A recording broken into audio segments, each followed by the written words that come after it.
Conservative leader Friedrich Merz has won a parliamentary vote to become Germany's next chancellor at the second attempt. Merz has initially fallen 6 votes short of the absolute majority he needed on the Tuesday morning, a significant blow to his prestige and an unprecedented failure in the post-war Germany history. As it was a secret ballot in the 630 seats Bundestag, there was no indication who had refused to back him, whether MPs from his center-left coalition partner or his own conservatives. After hours of uncertainty in the Bundestag, the parties and the president of the Bundestag agreed to hold a second vote, which the Merz then won with the 325 votes, a majority of 9. Also, his coalition with the coalition of the Social Democrats should have had enough seats in the parliament from the start, with the 328 MPs in total, but it thought of the 18 of them descended during the first vote. No chancellor candidate has lost a Bundestag vote in the 76 years history of democracy in the restoring of the Germany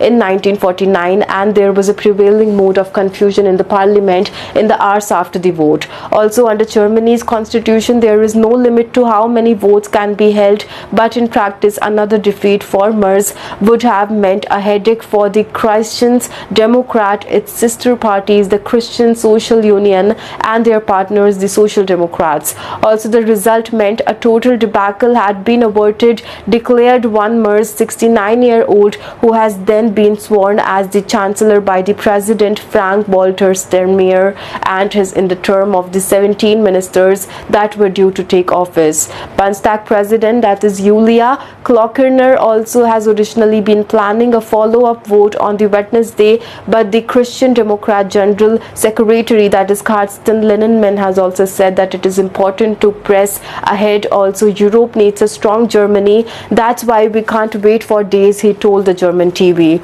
Parliamentary group leader, that is Jens Sams, also appealed to his colleagues' sense of responsibility. All of the Europe, perhaps the whole world, is watching this ballot.